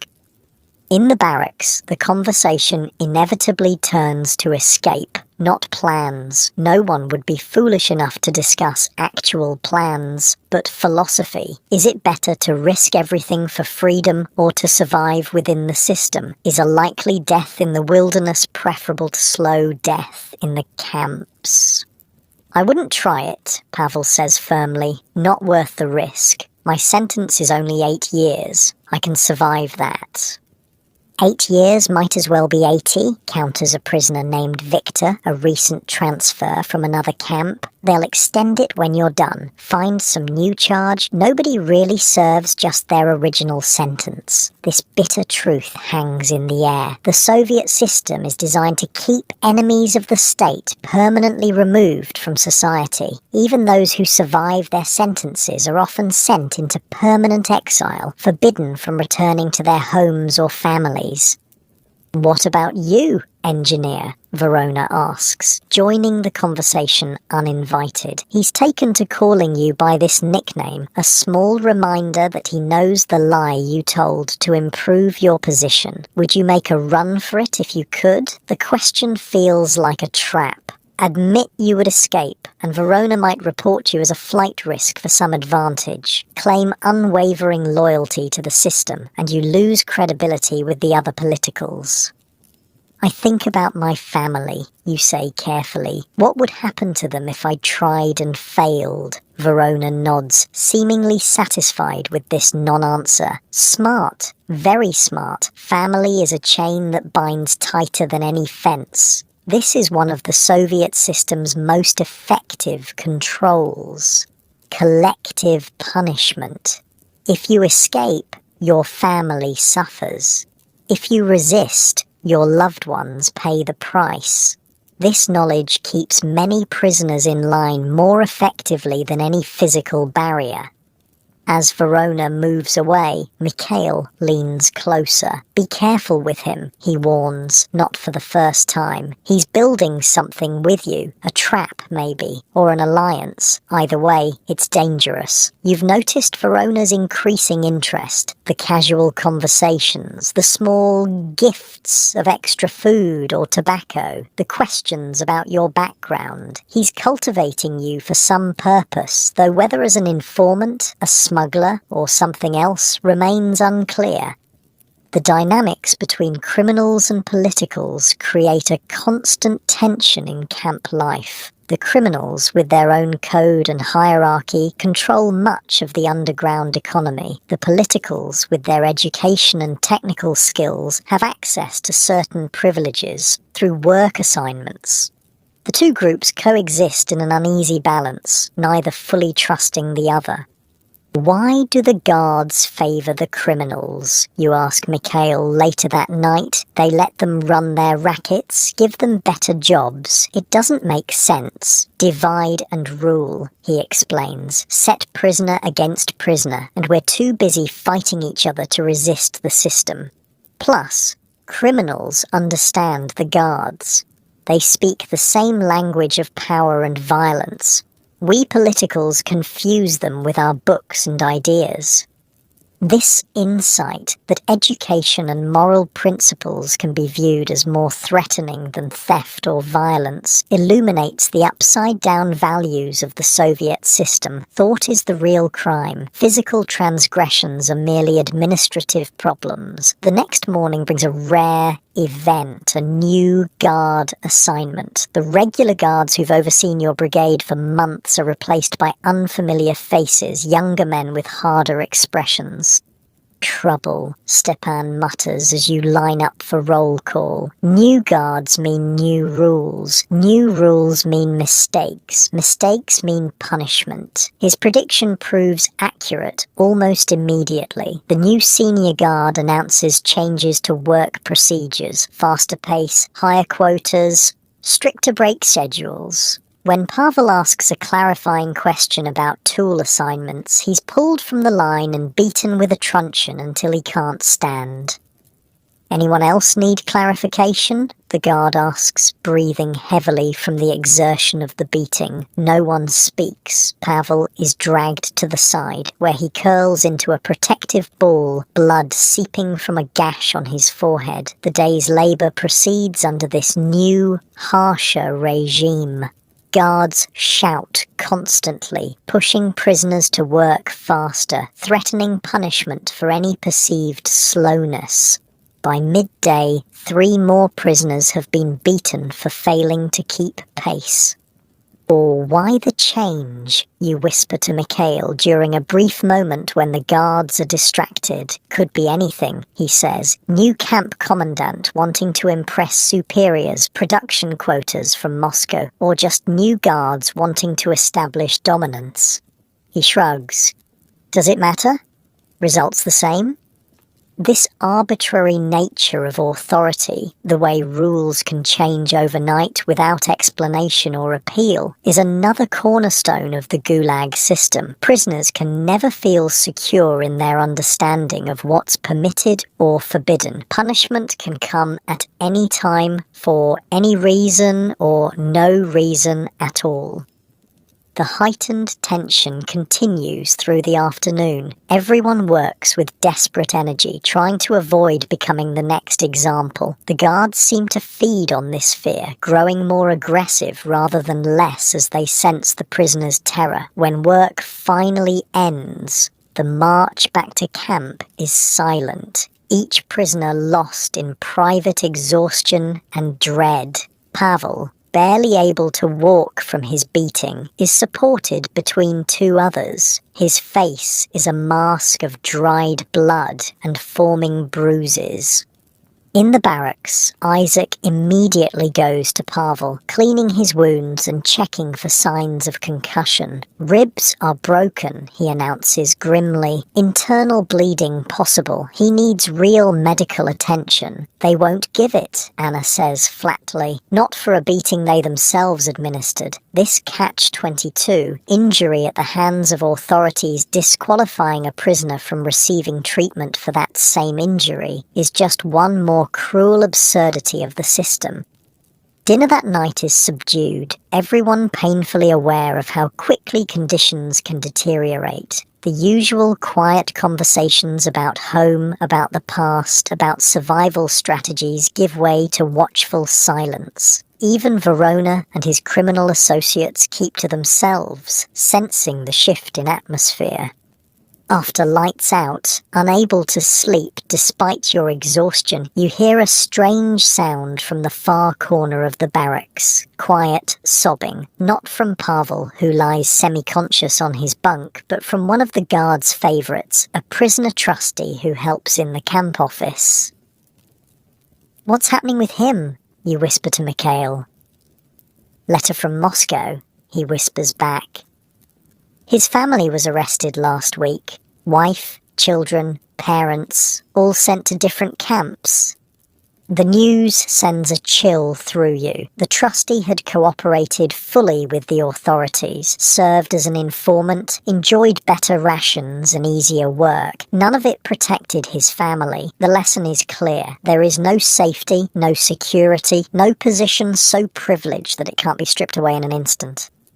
This precariousness, the knowledge that everything can change overnight, creates a psychological burden as heavy as any physical labour. Prisoners live not just with current suffering, but with the constant anticipation of worse to come. This temporal uncertainty, the inability to prepare mentally for what might happen, wears down resistance more effectively than any beating.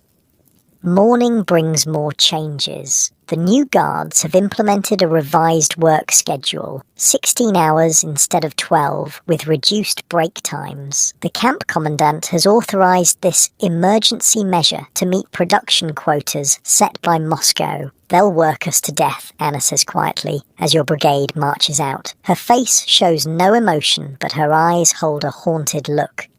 That's the point, Mikhail responds. They need the timber more than they need us alive. We're expendable. The quotas aren't. This stark economic calculus, weighing human lives against production targets, is the fundamental logic of the Gulag. Prisoners are resources to be used until exhaustion, then replaced with fresh arrests. The individual means nothing, only the output matters. At the worksite, the new pace is immediately apparent. Guards shout constantly, driving prisoners to move faster, load more, rest less. Those who slow are beaten. Those who collapse are dragged aside and left, their fate uncertain. By midday, you're operating on pure will, your body screaming with fatigue, your mind narrowed to the single task of lifting the next log, taking the next step. Around you, other prisoners move like automatons, faces blank, eyes fixed on nothing. During the abbreviated lunch break, Stepan gathers the brigade leaders for a whispered conference. Something is happening, some decision being made. You can't hear the discussion, but the tension is palpable. What's going on, you ask when Mikhail returns. Work slow down, he says, voice barely audible. Not a strike. That would be suicide. Just pacing, conserving strength. Nobody can maintain this speed for 16 hours. Won't the guards notice? Of course, they'll punish some of us, but they can't beat everyone, and they can't afford to kill too many if they want to meet their quotas. This calculated resistance, not outright defiance, but a subtle withdrawal of cooperation, is the limit of what's possible within the Gulag system. Prisoners can't openly rebel, but they can quietly sabotage the machinery of their own exploitation.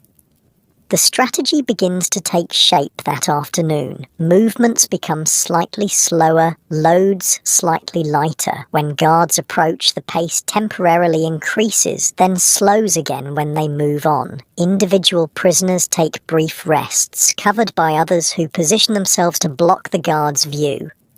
It's a dangerous game. The guards aren't fools, and they quickly sense the change in rhythm. They respond with increased violence, more beatings, more threats. But as Mikhail predicted, they can't be everywhere at once, and they can't afford to incapacitate too many workers. By evening, a new equilibrium has emerged, a pace demanding but sustainable, a level of production lower than what the guards wanted, but higher than what might have been achieved if prisoners had collapsed from exhaustion en masse. Back in the barracks, the atmosphere is different, a cautious sense of solidarity, of small victory. No one speaks of what happened. There's no need. Every prisoner understands the delicate balance that's been struck, the fragile power of collective action. This is how we survive, Anna says quietly, as you line up for your meager dinner ration. Not as individuals, but together. They want us divided, political against criminal, Russian against Ukrainian, man against woman. When we resist that division, we find strength. This insight that solidarity itself is a form of resistance clarifies something you've been struggling to understand since your arrival. The most effective survival strategy isn't purely selfish, nor is it purely altruistic. It's a careful calibration of self-interest and mutual aid, recognizing that in certain circumstances, helping others becomes a way of helping yourself. That night, as exhaustion pulls you towards sleep despite aching muscles and gnawing hunger, you reflect on the day's events. The guards had all the official power, the weapons, the authority, the system backing them, yet the prisoners found a way to exercise some small measure of control over their situation, not through confrontation, but through cooperation. This, perhaps, is the most important lesson of Gulag survival. Power flows not just from the top down, but also in subtle ways from the bottom up. Even in the most oppressive system, those being oppressed retain some capacity to shape their circumstances, if only they can act in concert. As consciousness fades, you hear Mikhail's voice from the bunk above. We outlast them, one day at a time. In your warm bed right now, these might seem like hollow words of consolation, but in the Gulag, they are an article of faith, a promise that even this mechanized cruelty has its limits. Humans can be broken, worked to death, reduced to statistics, but humanity itself persists, stubborn as a weed growing through concrete. The brief, muddy spring gives way to a short summer, which in turn surrenders to autumn with alarming speed. Before you fully register the changing seasons, the first snow falls. With it comes a bone-deep dread that spreads through the camp like contagion. You've survived 7 months in the Gulag, but the veterans warn that you haven't seen true hardship yet. Winter is the real test, the season that claims the most lives, breaks the most spirits, reveals the true nature of the Soviet penal system. Last winter we lost 43 from our barracks alone, Anna tells you as you help patch holes in the roof before the heavy snows arrive, most in January and February when temperatures hit 50 below.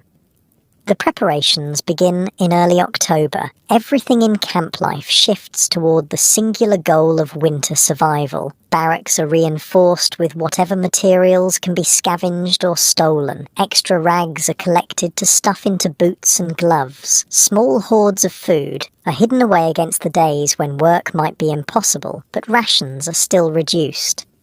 The mistake newcomers make, Mikhail explains, is thinking the cold is their only enemy. But it's never just the cold. It's the cold plus hunger, the cold plus exhaustion, the cold plus illness. Anyone you might survive. The combination is what kills. You've learned much in your months at the camp, but winter survival requires specialized knowledge. The veterans pass down their hard-won wisdom like precious heirlooms.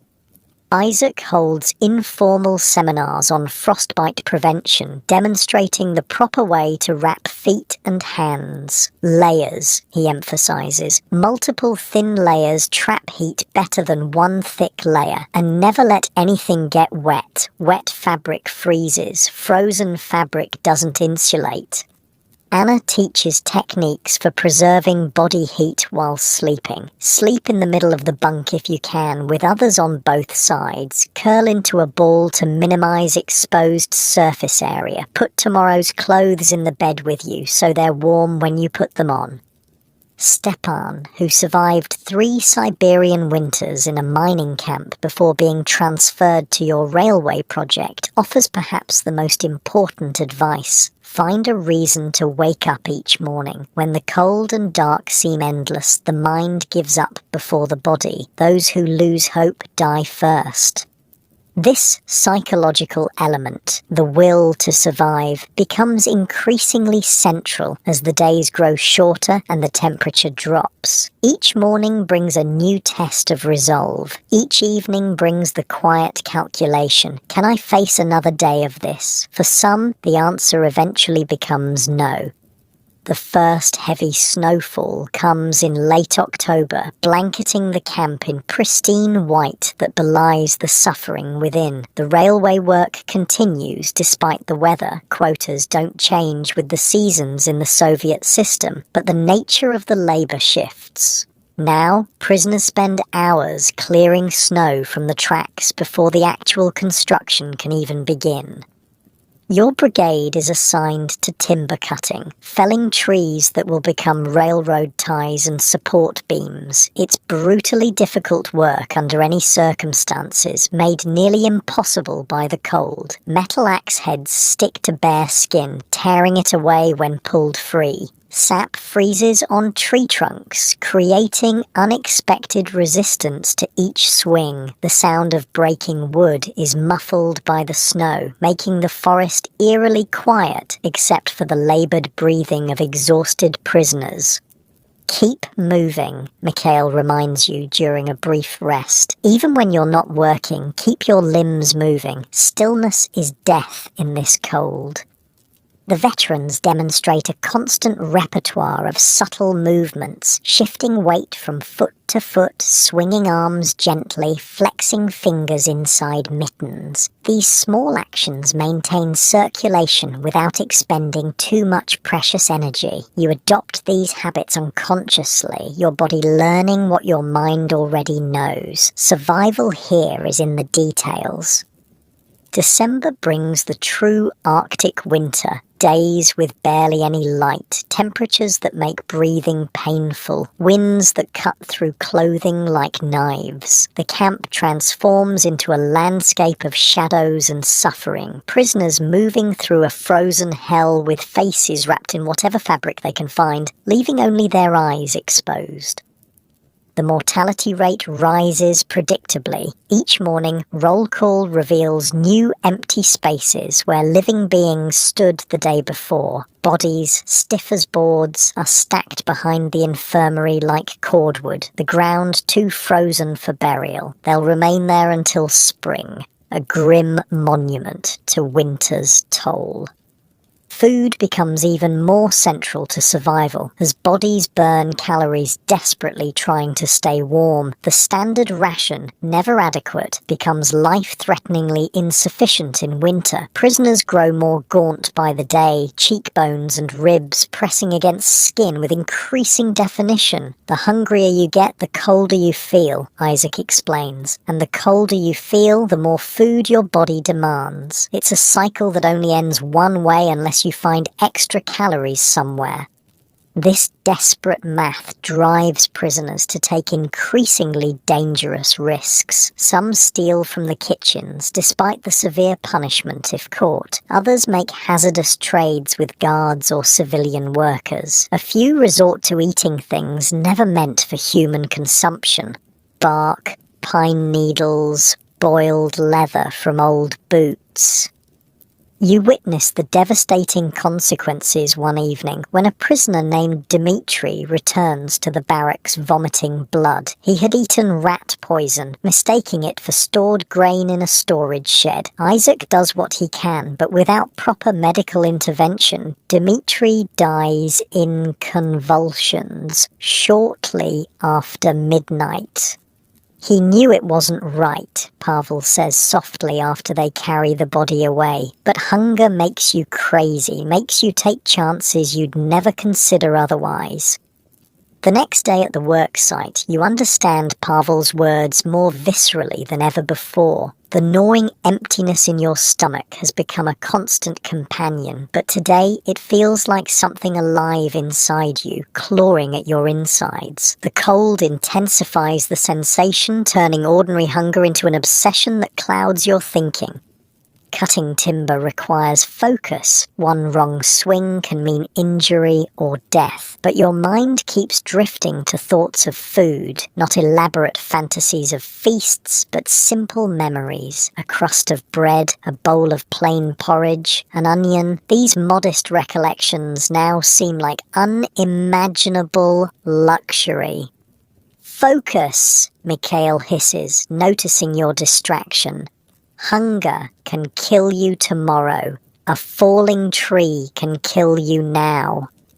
You force your attention back to the task at hand, but it's a constant battle. Around you, other prisoners fight the same internal war between immediate physical needs and the concentration necessary for survival.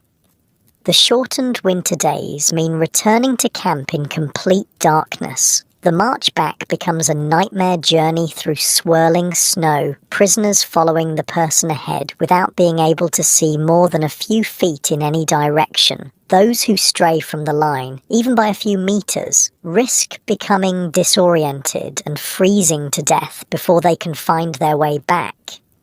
Walk in the footprints of the person ahead of you, Anna advises, during one particularly brutal storm, and count your steps. If something happens and you get separated, you can find your way by retracing the exact number of steps. These survival techniques, passed down through generations of prisoners, create a grim institutional memory. The Gulag has existed long enough to develop its own folklore, its own traditions, its own hard-won wisdom about how to endure the unsurvivable.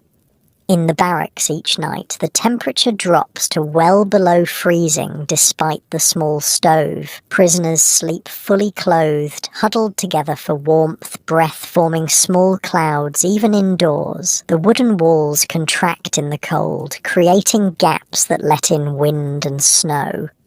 Those with bunks near these gaps stuff them with paper, rags, anything to block the deadly drafts. In the old days, Stepan tells you one evening as you work together to plug a particularly large crack, they used to make us sleep with the windows open, called it fresh air therapy, supposed to prevent tuberculosis, just another way to kill us without bullets. This casual cruelty, justifying lethal conditions with pseudo-scientific rationales, is typical of the Soviet system's approach. The Gulag isn't just punishment, it's an ideological project dressed in the language of rehabilitation and public health. December gives way to January, bringing the coldest period of the year. Work becomes nearly impossible as tools break in the extreme cold, yet the quotas remain unchanged. Guards, themselves suffering in the harsh conditions, grow more brutal, taking out their misery on the prisoners they oversee. One morning, temperatures drop so low that the camp commandant reluctantly orders work suspended, not from concern for prisoner welfare, but because production has become physically impossible and equipment is being damaged. Inside day, the announcement comes at morning roll call, barracks maintenance only. This rare reprieve, a day without outdoor labour, should be cause for relief. Instead, it creates new dangers. Reduced activity means reduced calories burned, which means even smaller food rations. And with all prisoners confined to barracks, tensions rise and conflicts flare. Stay alert, Mikhail warns as you return to the barracks after roll call. Inside days are when the criminals get bold. They know the guards won't come in unless there's major trouble. True to his prediction, the day brings increased predation. Weaker prisoners have their bread stolen. Small, vicious fights break out over space near the stove. The criminal hierarchy, always present but somewhat constrained during normal workdays, asserts itself more openly in the confined space. Verona and his associates hold court in the prime spot near the stove, calling over prisoners one by one for what appear to be negotiations or payments of debts. When a young political prisoner refuses Verona's summons, two criminals drag him behind a row of bunks. The sounds that follow make the nature of his punishment clear, though no one dares to intervene.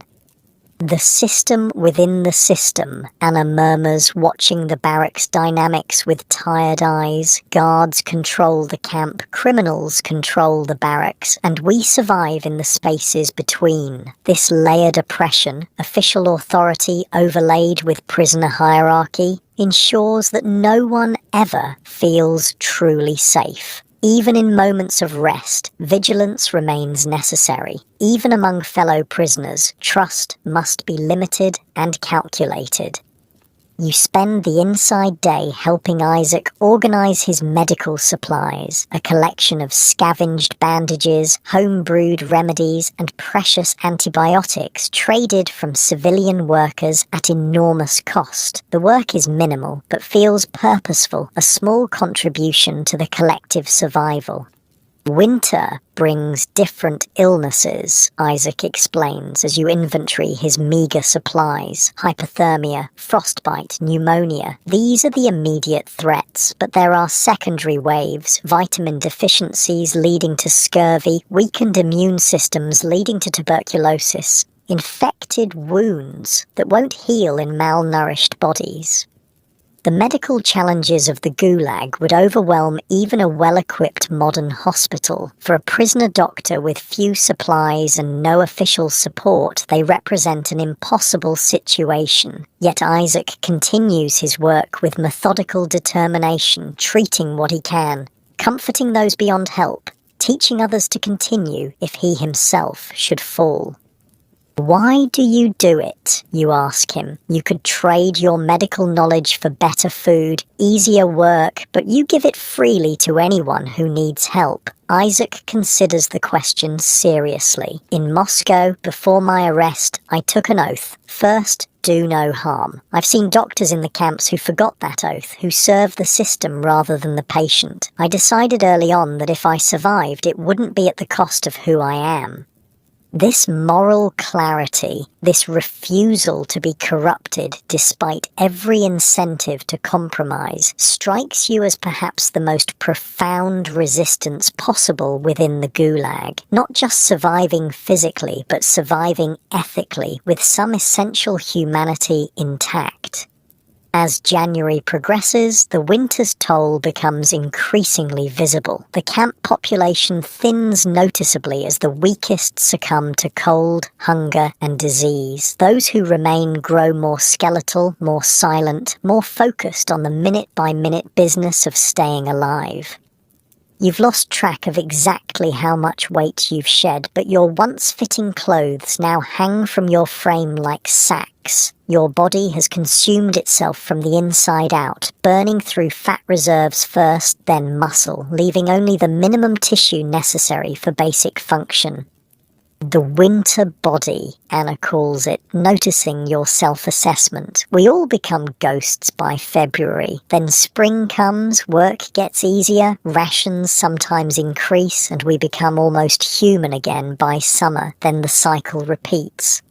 This seasonal rhythm, the physical expansion and contraction of bodies according to the calendar, is yet another way the Gulag system exerts control. Prisoners are never allowed to reach a stable physical state, never permitted to feel secure in their bodily existence. One particularly brutal night in late January, the temperature drops to 60 below zero. The barracks stove, chronically short of fuel, provides minimal heat. Sleep becomes nearly impossible as the cold presses in from all sides, demanding constant small movements to maintain circulation. In the darkest hours before dawn, a prisoner named Leonid, the former actor who had recited Chekhov months earlier, begins speaking softly into the darkness. It takes you a moment to recognize what you're hearing, a description of warmth. "The sun on stone steps in Yalta," he says, his voice barely above a whisper, the heat rising in visible waves. The warm stone against your back, soaking through your shirt, the sweat beginning at your temples, your neck, the small of your back. Other voices join in, each adding to this collective imagining of heat. Steam rising from a pot of soup on the stove. Fresh bread, still hot from the oven, warming your hands through a cloth. A sauna in winter, the first blast of heat taking your breath away.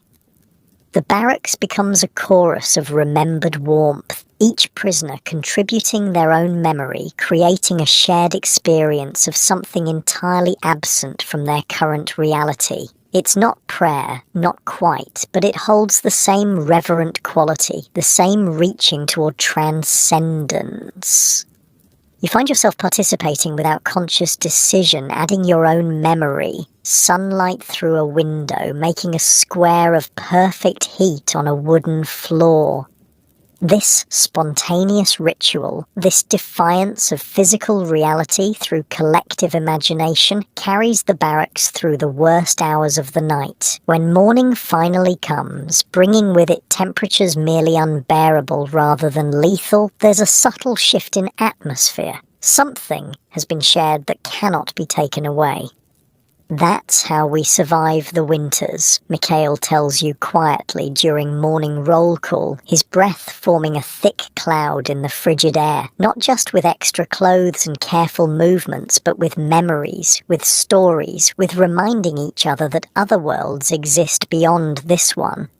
This psychological survival, maintaining the ability to imagine alternatives to present suffering, proves as crucial as any physical technique. Those who lose this capacity, who cannot envision anything beyond the immediate pain of existence, are often the next to die, regardless of their physical condition. February arrives with its own unique cruelty, the knowledge that winter is past its midpoint but far from over. The days grow incrementally longer, offering a theoretical promise of spring that seems impossibly distant in practice. This is the month of deepest despair, when even veterans sometimes surrender to hopelessness. February takes the most, Anna says one evening, looking around the barracks at the empty bunks. January is physically harder, but February breaks the spirit. It feels endless. You understand what she means. The cold has become not just a condition, but a state of being. Something that feels as if it has always existed and always will. The memory of warmth, so vivid during that night of shared recollection, grows more distant, more dreamlike with each passing day.